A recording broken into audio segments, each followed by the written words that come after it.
Good morning. Welcome to another Mars Day. It is October the 24th. Today we're starting at 10 a.m. Normally these start at 9 a.m., but I'm feeling out a change in the time as the seasons are changing and it's getting colder here in the mornings. And my Taurus Mars is really enjoying cuddles in the morning in the warm bed before getting out into the cold. And so I'm playing with pushing the Mars Day back a little bit. If you have any thoughts, let me know.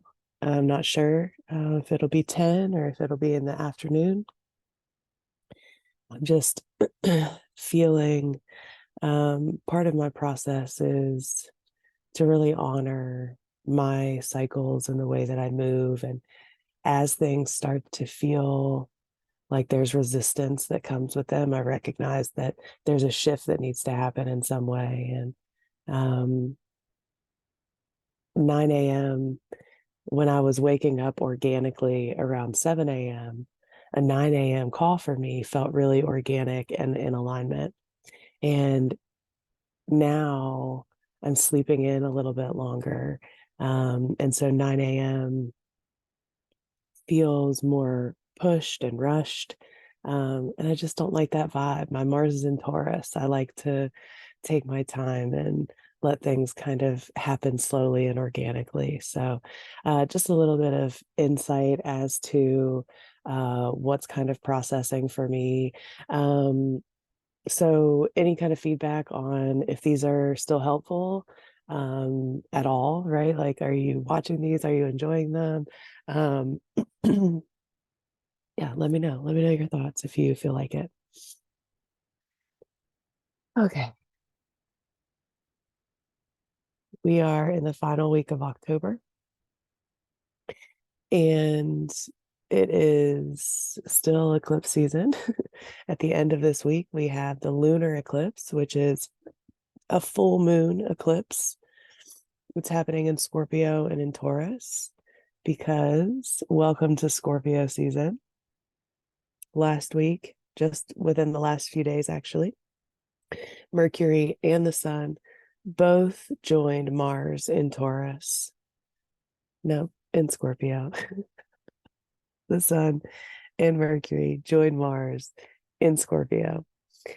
And we can feel the heaviness, right? There's a lot of collective grief that's happening with what's happening all over the world, right?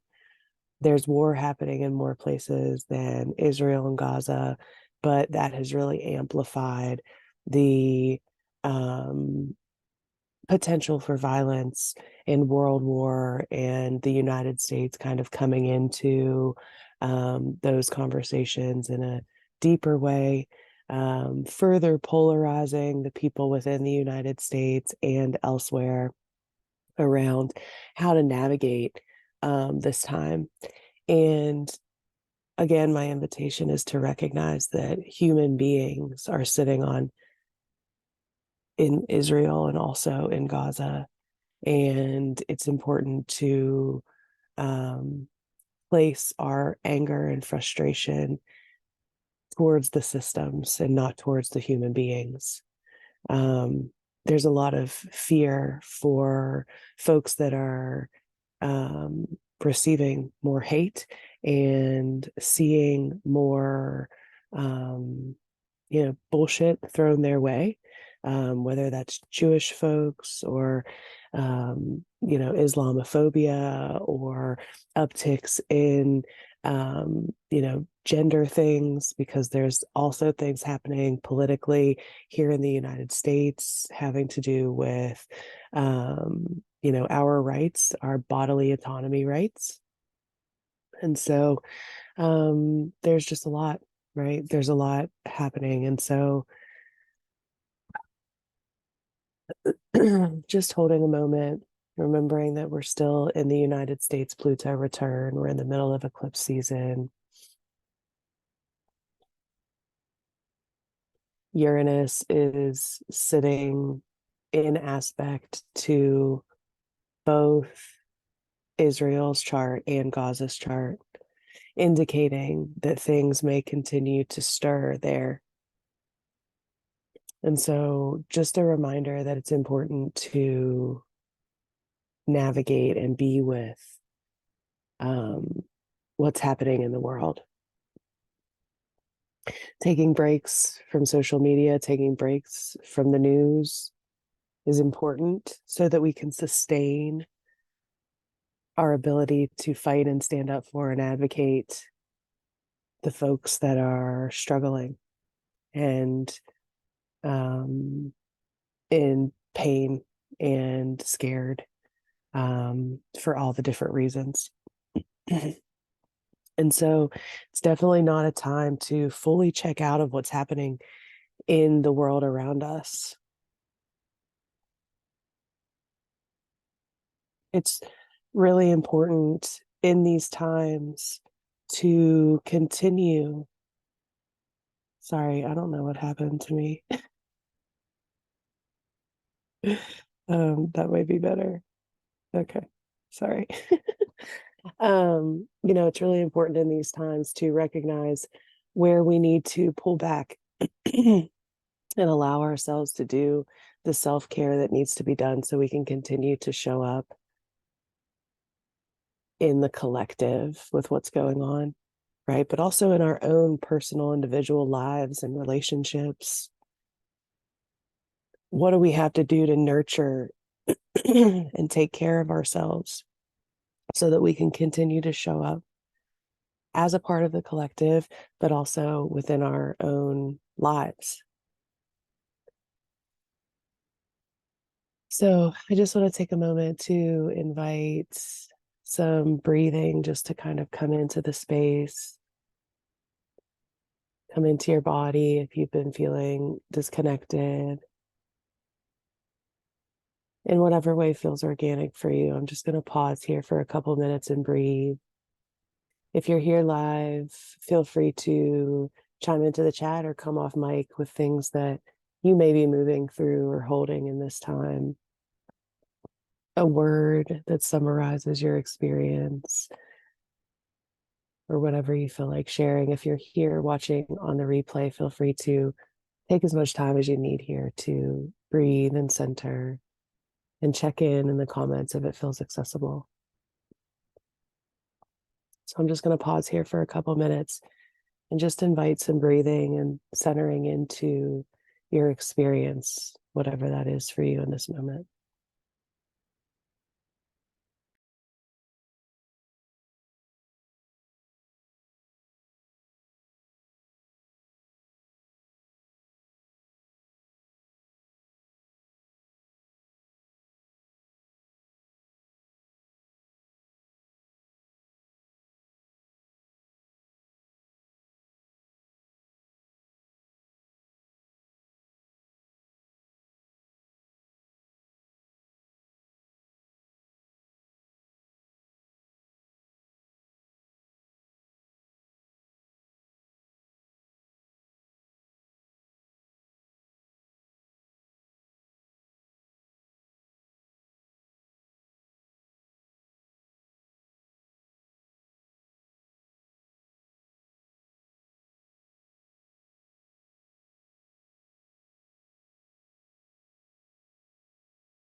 Okay. So again, we're into the heaviness. We're into the muck of the astrology. I've been talking about it. I mean, my notes for October's astrology was like yuck or something. It's not a great time. There's a lot happening. There's a lot of shifting, a lot of uncomfortability, a lot of loss, a lot of grief that a lot of people are feeling as we move through the tail end of October. So again, just bringing us into the astrology that finished last week. So we had the Sun and Mercury moving through the end of Libra into Scorpio. They had their Cazimi point, which may have brought some kind of clarity or shift in the mercurial cycle. Mercury and the sun were both squaring Pluto in the sky and conjoining the south node prior to moving into Scorpio. And again, that shift into Scorpio happened yesterday. The sun moved into Scorpio, and on Sunday, Mercury moved into Scorpio.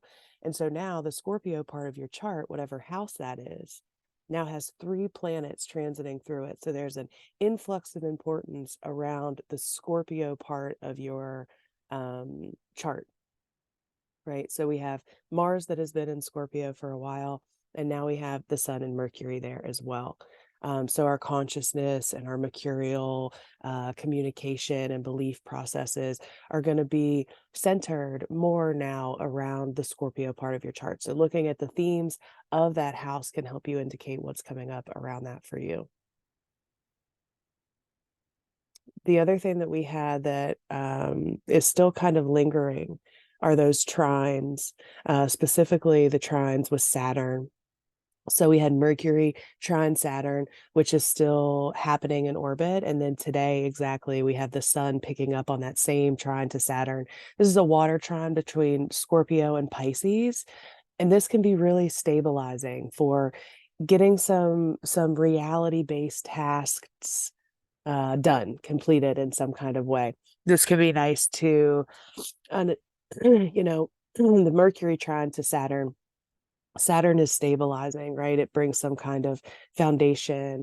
And in a trine, it's a supportive stabilization of mercurial things first, which is like our communication, our beliefs. This can be like cleaning up your email or fixing up your office. This can also be holding some kind of boundary with the people in your life in a way that feels supportive and stabilizing to your growth, right? And then we have the sun coming into the same trine to Saturn, the sun being our identity and our consciousness. And so this week, we have this lingering support from Saturn around what we're choosing to build, right? What we're choosing to put boundaries around, to keep safe and secure in some way. But there's this ability to kind of move through like reality things this week that can be helpful. But it's happening with all of these other transits that are really difficult. And so there's this like glimmer of support coming from Saturn in the watery emotional kind of realms, and we're right in the middle of eclipse season. So, the emotions are going to be heightened all week as we build into this full moon that happens on the 28th exactly. We're going to talk about that the majority of the time today. But that's kind of what we're coming into the week with, right? That shift from Libra into Scorpio, and then those trines that are happening. And so this week we have the lunar eclipse at 5 degrees of Taurus and Scorpio. So the 5-degree Taurus mark has been significant all month long, or I'm sorry, all year long. We had the North Node coming over that point with the Sun and Mercury and Venus back during Taurus season. And then Jupiter came in and hit 5 degrees of Taurus as well when it was moving forward. And then it's also going to station at 5 degrees of Taurus later in the cycle. And then we also have this eclipse at 5 degrees of Taurus. So if you have planets at 5 degrees of Taurus or touching, so if you have specifically like 4, 5, 6 degrees, but really anywhere between like 2 degrees and probably, like 8 degrees or something of fixed signs, which is Taurus, Leo, Scorpio, and Aquarius, you're going to really be feeling this eclipse in your experience really heavily, based on what planets it's talking with and the house that it falls in and all of the additional layers. But you can look at your chart and see what you have around 5 degrees because it's been an ongoing conversation. And I don't have the dates with me of when all those other things happened, but if any of you have planets around 5 degrees and you're interested in that trailing of when the North Node hit and the inner planets and Jupiter and all that stuff, I can get you those dates so you can kind of backtrack maybe what this story has been for you leading up to this eclipse. But the point is that collectively, this is a trigger point in the chart. So we're moving through something pretty heavy. And it's in the Taurus part of our chart, which is about our resources, our money, our financial systems, our sensory experience, the earth. So collectively, these things are coming up, right? And we can see it in a lot of different ways, including but not limited to the uptick in war and things that are happening financially as well. So there's been some things yesterday that or over the weekend that came out about some of the financial stuff in the United States. Remember, the Pluto United States return is happening, and that's very much tied to big banking, stocks, bonds, the old guard kind of stuff coming down or being shifted in very pivotal ways. And so we can see that stuff coming up collectively here as well. Okay. So that's the overview. There's a lot of stuff happening. But in our personal life, so taking out the collective stuff, the main shift that happened is now the planets are no longer in Libra, the inner planets. They've shifted into Scorpio, so an influx in your Scorpio house, and that's going to be different for each of us. And that 5-degree Taurus, taking a look at where that falls in your chart, and if you have any planets that are touching that, can all be part of this week's astrological story. Okay, so I'm going to pause here for any questions about like kind of the overview, and then we're going to get into the day-to-day run through of the charts. But generally it's heavy, and one of the things that I say about eclipse season is it's a time to be with yourself, not necessarily understand all the things that are happening. Eclipses, we work with eclipses for 6 months, opposed to a regular lunation, which we work with for about a month. So the eclipses unfold over time. So a lot of times it's difficult for us to find exactly what is happening under the eclipses because it's a longer story that's kind of unfolding. And so if you aren't sure what's coming up for you, it's okay. My invitation is always just to be with yourself in those emotions and honor them. And if you have questions, I can always help. Okay. So I'm going to pause here for a second and make space for any questions. If you're here live, if you're here on the replay, feel free to pop out and chime into the chat or the comments and let me know any questions that you have thus far, or hang on until the end and maybe we'll answer them as we move through.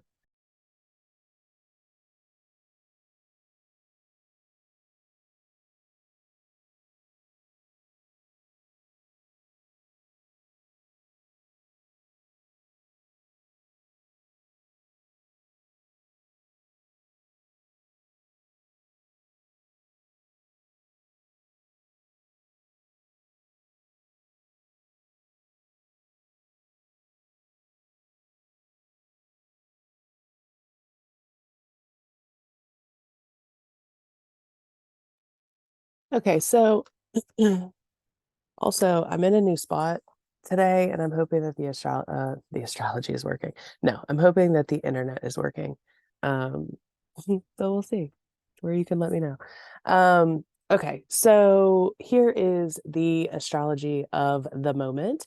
So it is 10:19 a.m. on October 24th, 2023. I am in the Eastern time zone. This is set to an Aries rising chart. So the houses here don't matter. We're just looking at the planets and the degrees and the signs, because it will be it changes based on where you are locationally, but also you can use this as just like an overlay on your chart. So we see that we have stuff here in Aries at 17 and 24 degrees. So you would just line that up with your Aries chart to see, what is being influenced in your chart. I hope that it made sense. Okay, so here we are on the 24th, Tuesday, and we're going to do a quick run through of each of the charts for the week so that you can see the aspects moving as we move through the week. So this is Tuesday, Wednesday, Thursday, Friday, Saturday, Sunday, Monday. So you can see the opposition line, the red line between Taurus and Scorpio, stays all week long. So there's a conversation happening. This is the full moon aspect is in the same place, Taurus and Scorpio.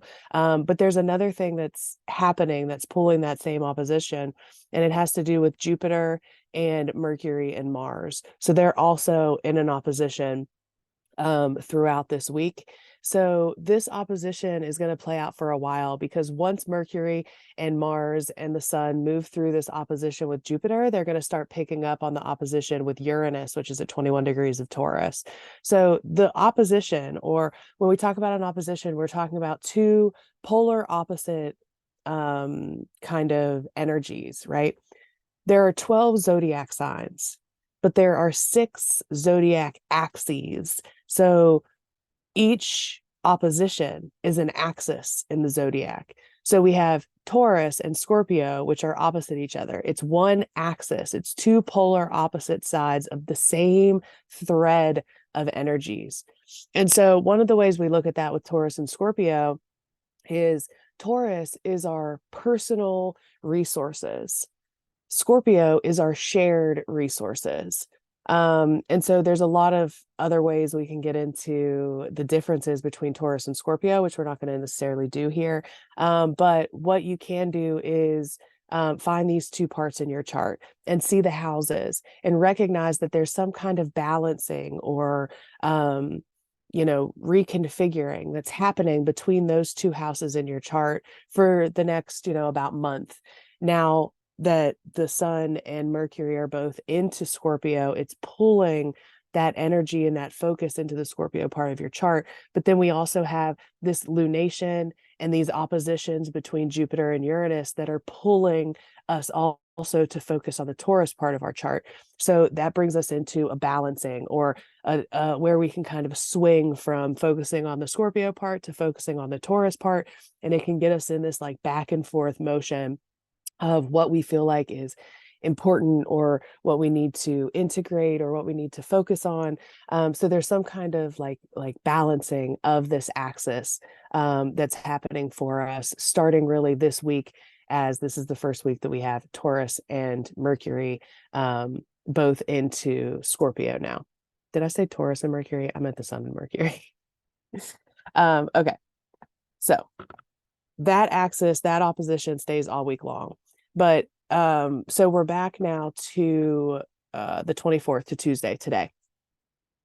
We have one main aspect that happens today, and it's the opposition. No, okay, let me pause. I'm saying all the wrong words. Okay,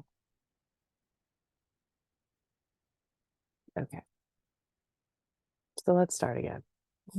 It's Tuesday, October the 24th, and we have the moon in early degrees of Pisces. So it just came off an aspect to Saturn in Pisces, and Saturn is pulling into a trine with the Sun. Yesterday it had the Saturn trine Mercury, and today we have that exact Saturn trine the Sun that is happening. And so again, this is stabilizing. I talked about this a little bit at the beginning. This is an energy where we can get some reality-based things done. It also allows us to get some emotional support of our experience.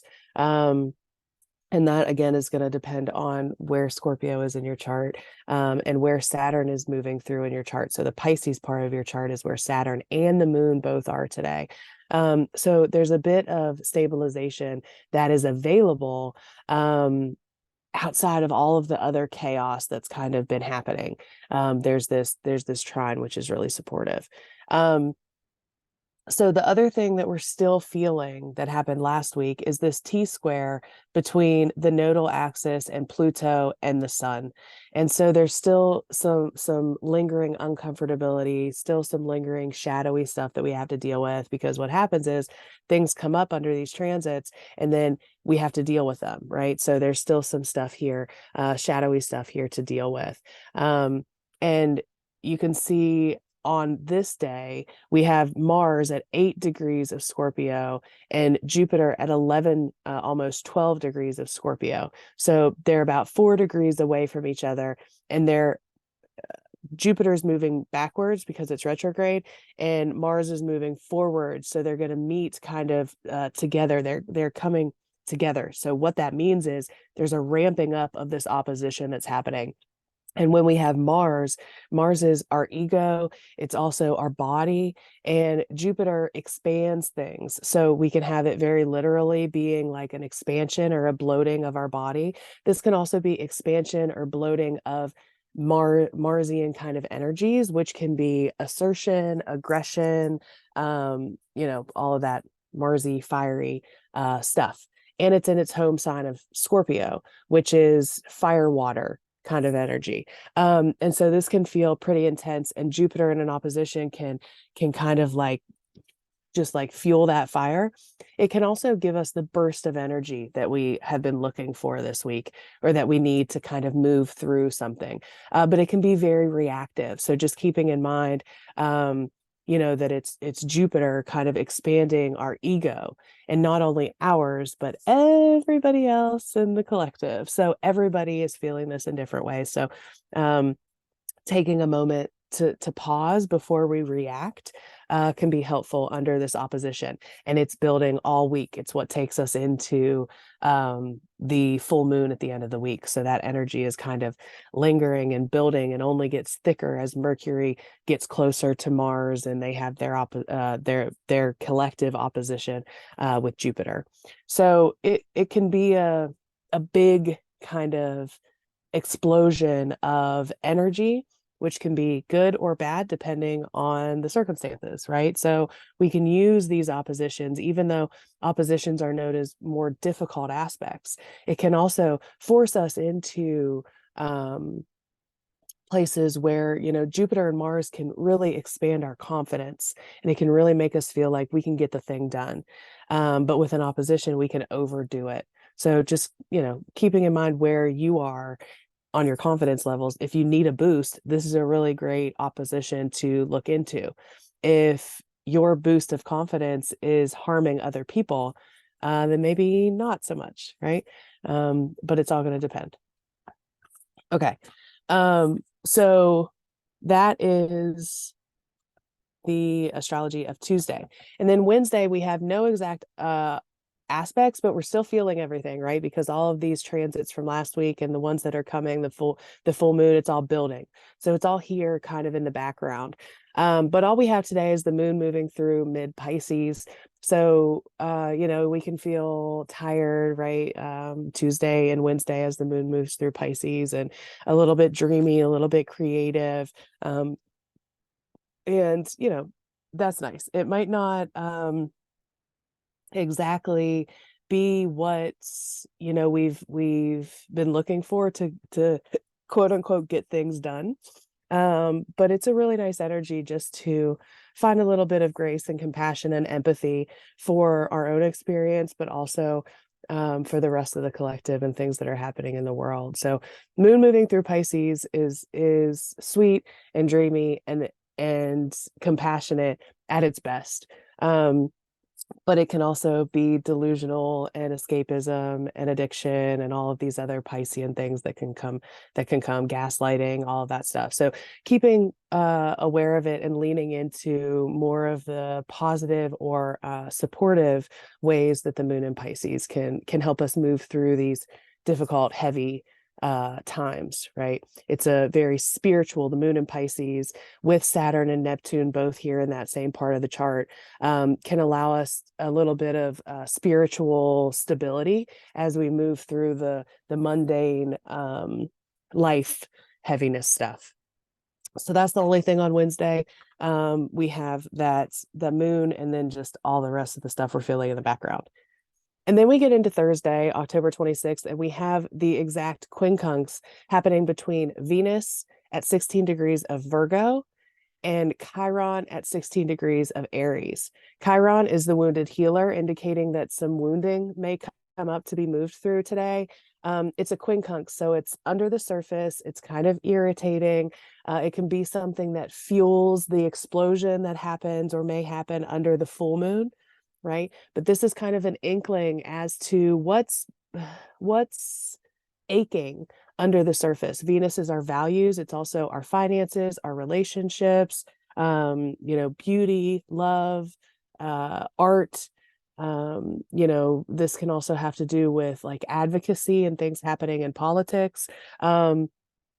With Chiron, our wounds, our deep, pain spots that we move through our entire life. And so there can be some difficulty that comes up here. The moon is going to move into Aries on this day, and it'll start moving towards its conjunction with Chiron. So these couple days can be a little bit painful. And they can really, if we aren't able to tap into what's coming up, these energies can have us lashing out, projecting onto others, feeling bad, not really being able to recognize why we're feeling bad.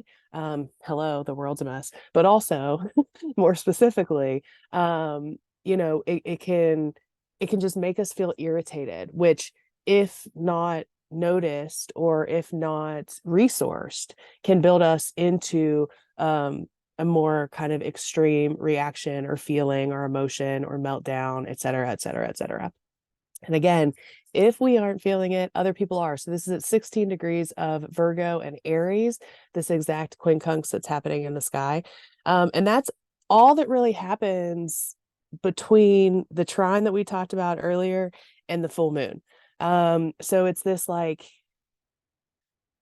we can feel these things happening and things moving under the surface. And maybe under this energy and the Pisces moon transit, we check out of kind of what's happening in the world or in our lives, and then it starts to get really loud as the full moon picks up. So if we can tap in on Wednesday, Thursday, Friday to what's coming up for us, what's unnerving or what's feeling activated, or maybe it doesn't even feel activated, right? Quincunxes are really weird because it's like this itch that you can't really scratch, or this thing that's happening under the surface, and you're irritated, but you don't even notice that something's happening. Like, you really have to sit with quincunx energy and listen to what's coming up. And with quincunx energy and life, it doesn't always feel accessible to sit with every little minor thing that's coming up. But it's my invitation this week, because we have a full moon eclipse that is just the energy's pretty chaotic under this eclipse. And so building up, there's these little irritations that are kind of fueling that moon. So my invitation is to sit with it where you can. And that is exact on Thursday.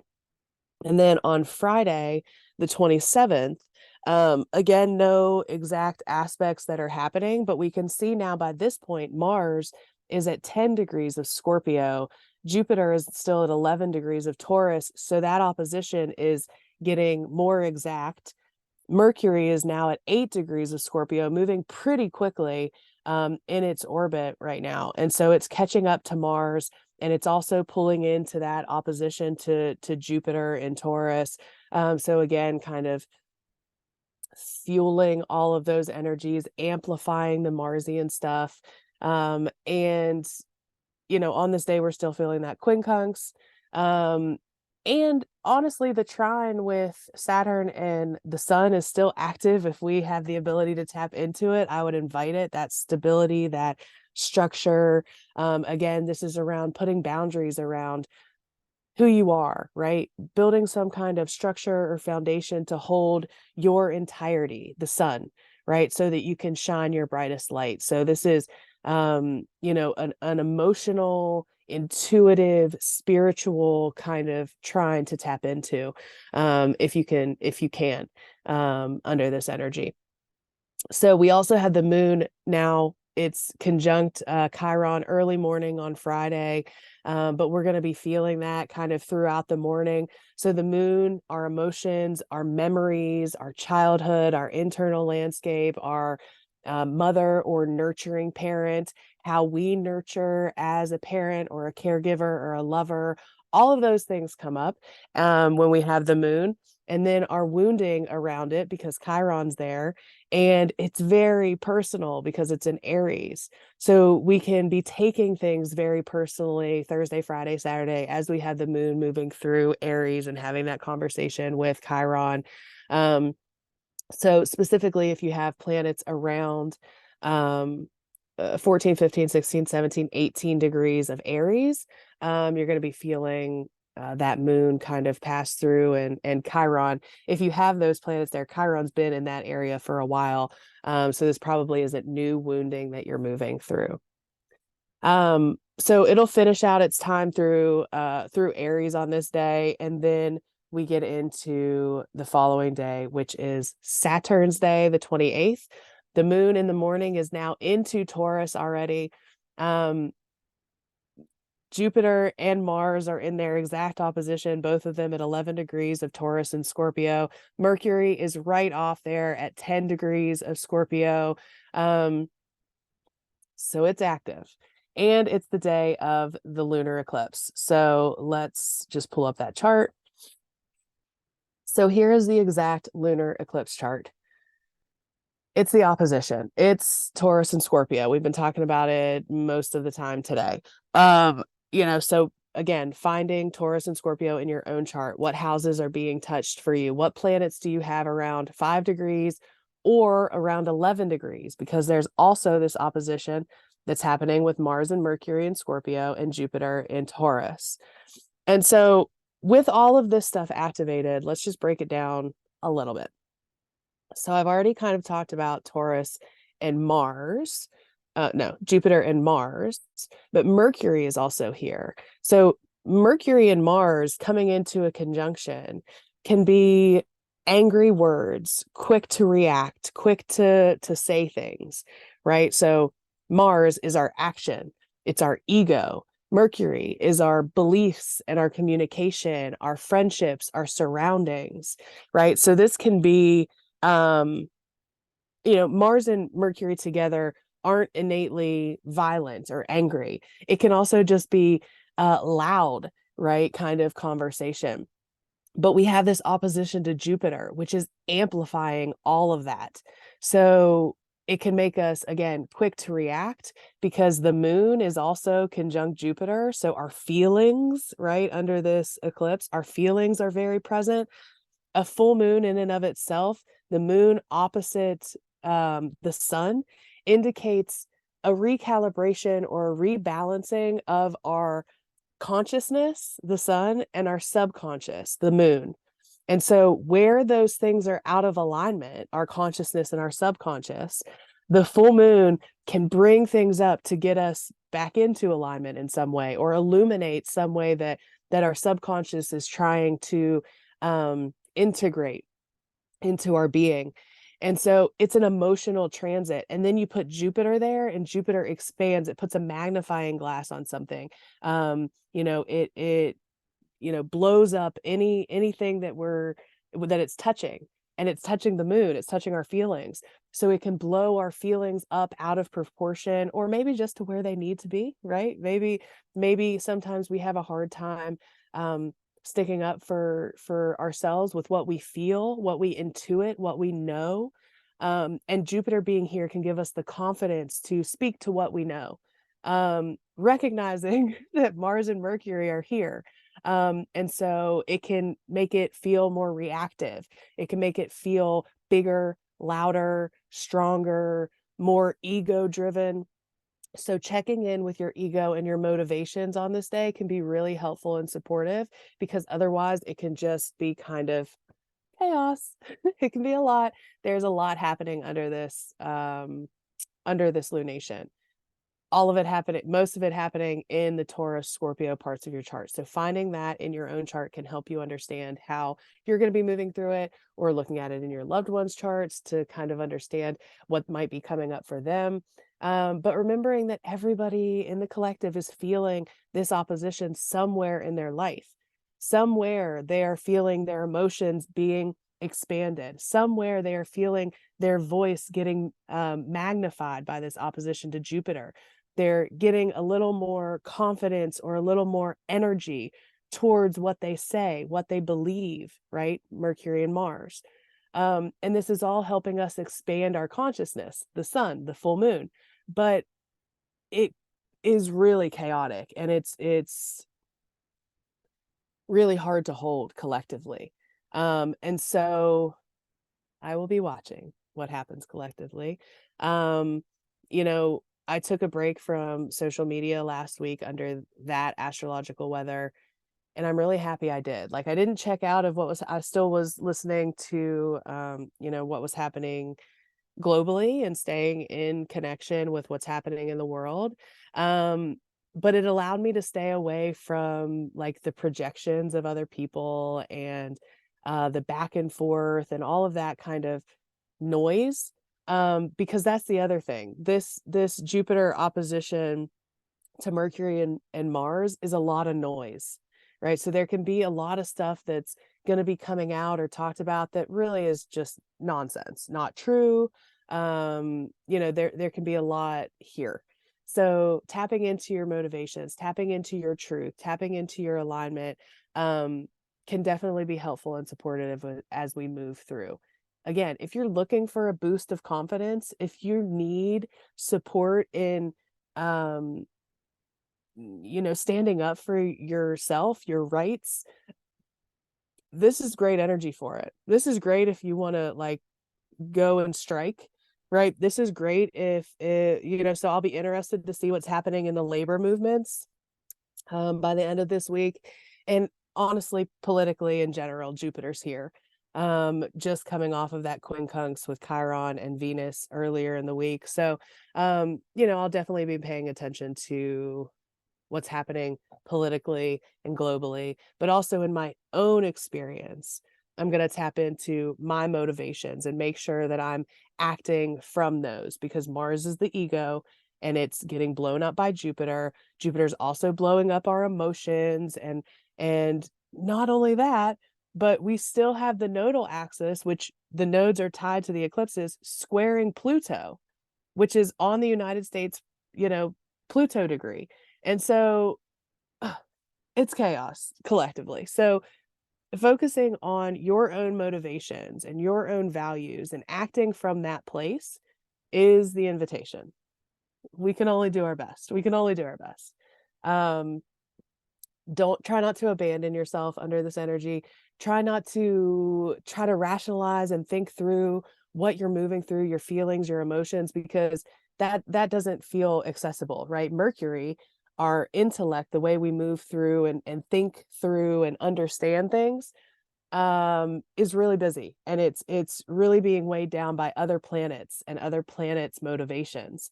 And so Mars, our ego and our motivations, are what we really need to key in on, because Mars is the only planet in this whole conversation that is in its home sign, which means it's the most resource and the most supportive to do things, good things and bad things. And so Mars, the planet of war, of passion, of ego, of toxic masculinity, of assertion, right? So there are good things and bad things that come with every single planet. So checking into how you can utilize this energy, but being aware of how it can show up in the collective is the key. So we'll see. This energy is difficult. It just is. It's just difficult. So all we can do is our best. So that is Saturn's day. And then we get to the sun's day, and this is the first sun's day with the sun in Scorpio. Sorry, I'm trying to find my notes and I flipped all the way to the wrong places. Okay.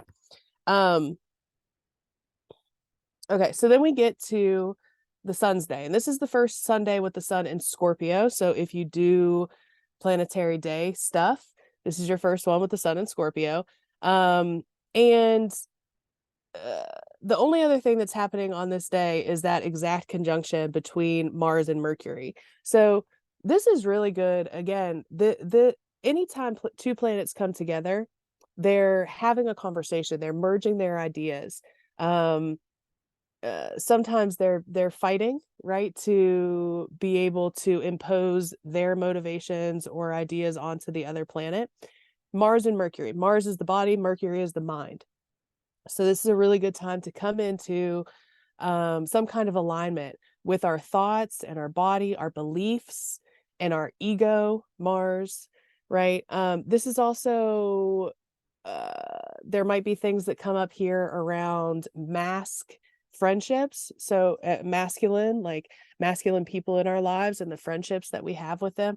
This can be really supportive of like fun, flirty, sexy time, right? Like in Scorpio, we have Mars, the planet of passion, and Mercury, the planet of like platonic fun and friendship in the dirty, dirty sign of Scorpio. And so this can be, I meant that like in a good, playful way. This can be a good time for having that kind of fun, platonic or romantic, but there's a spin here with all of that with Mars and Scorpio, right? It's not like Taurus, take me out, wine and dine me romance, right? It's fun, it's frisky, it's flirty, it's, tie me up kind of stuff, right? This is here and it's cute. So if you're into it, feel it. Jupiter in the opposition, have a safe word, right? For what we're doing. Make sure that you're taking care of yourself, because Jupiter in an opposition can make it too much, too big, too fast, too much. So just keeping that in mind. But otherwise, this can be cute, fun, flirty. It can also be really aggressive. Mars conjunct Mercury can just be really reactive, angry energy if Mars isn't in a healthy space. So again, checking into our motivations of our ego, specifically with Mars. That is the theme of the entire weekend. So on this day, the moon is now moving through Taurus. It's past its conjunction with Jupiter and coming into a conjunction with Uranus, which can make our emotions feel a little bit unsteady and unstable.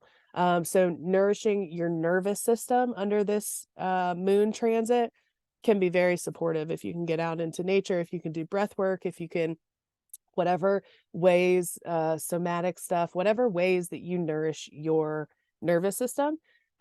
Really helpful on this Sunday as the moon is sandwiched between Jupiter and Uranus and pulling into those oppositions with Mercury and Mars. So that is the sun's day. Then we get into moon day, and we have the moon finishing out its time in Taurus. In the afternoon, it'll move into Gemini. That kind of lightens the air, but still really important to honor our nervous system as the moon moves through the tail end of Taurus and into airy, mutable Gemini. So this can make us a little more chatty, make us want to have a little bit more connection and fun, but again, nourishing the nervous system. So that's the only stuff that is exact as we move through the week. But what you can see building is this trine happening between Venus and Uranus. So this trine happens exactly on the following day, the 31st, the final day of October. And this is supportive around like trying something new, doing something different, being weird, getting unique. If you've wanted to, if you've wanted to do something differently, this is the time under this trine with Uranus and Venus. If you've wanted to try to create something or sell something that you've created that felt weird or different, now is the time. If you've wanted to play around with your gender expression, if you've wanted to play around with how the point is, this trine allows us to liberate ourselves from the chains of society. And I love it. So this trine is really supportive to being you, being yourself, being unique, being silly, being fun, having fun, trying something new, changing your regular routine around beauty, finances, relationships, all really supportive. You might meet somebody around this trine that changes the way you think, changes the way you see the world. Again, looking for ways of liberation when Uranus is activated in a trine. And that is the astrology. That's it. That's the astrology of the week and of the end of the month. And so yeah, we're going to get into tarot in a minute, but I'm going to pause here for anybody that has questions, comments, concerns, wants me to go back over anything, etc. And then we will get into a little bit of tarot for the week ahead.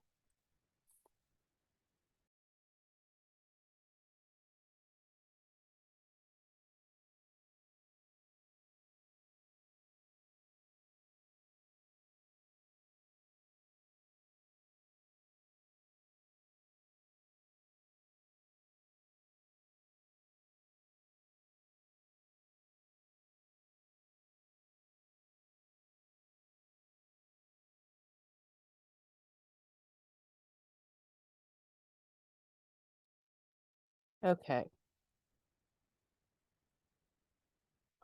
So this is the deck we're going to be using today. Gilded Tarot. I think I'm saying that right. Gilded Tarot? Gilded Tarot Royale. And I dreamt about this deck last night. So I thought, we'll pull it out. I haven't used it in a long time. So it was calling to me, and I thought, let's go for it. Okay, so we're just going to pull a card for the week ahead for the last week of October 2023. This is for folks that are here live and those that will watch on the replay on my Patreon specifically. A card of guidance, support, nourishment, resource as you move through the week ahead. Something to come back to commune with, to be with, to honor, to listen to learn from as we move through this week ahead astrology. I always invite you to take time to breathe and center to receive the messages that come forward today. If it feels accessible to do so in this time, otherwise you can come back to the replay. I'll also post the card on the Autistic Astrologer Instagram page that is Patreon only, so you can get a clearer picture, and then maybe, hopefully, I'll post a Tarot with Mary post with more. But what comes up for you organically doesn't have to match anything that we've talked about here or anything that I talk about in the future. It's important to allow your intuition to speak to you through these cards, noticing what comes up for you, what resistance you have to the card or to the exercise in general can help support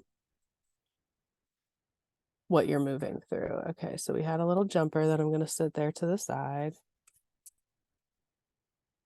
Okay, so a card for the week ahead.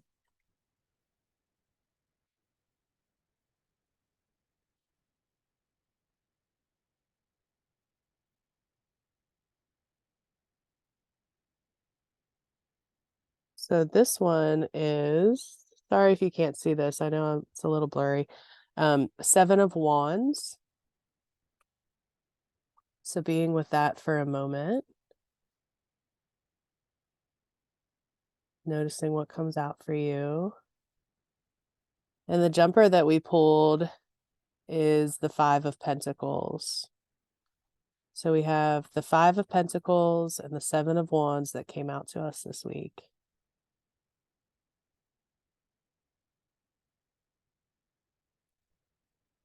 Again, just being with the energy, allowing yourself to recognize what comes up for you organically.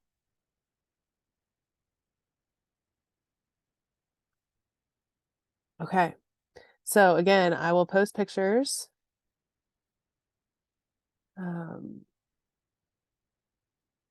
Checking into the chats. Hi, y'all. Happy to see you. Megan said, I always appreciate your approach so much going on here.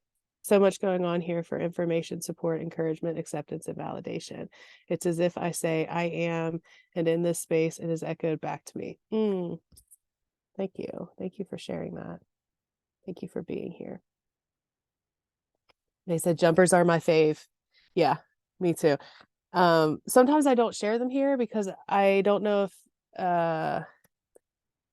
sometimes I don't share them here when and if they feel like it was the deck like coming at me.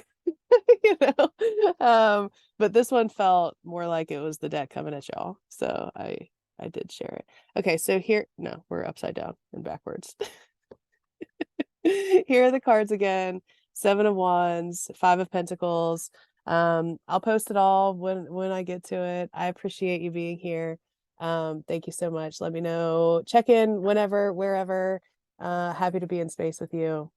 Have a week, my friends. We'll chat soon.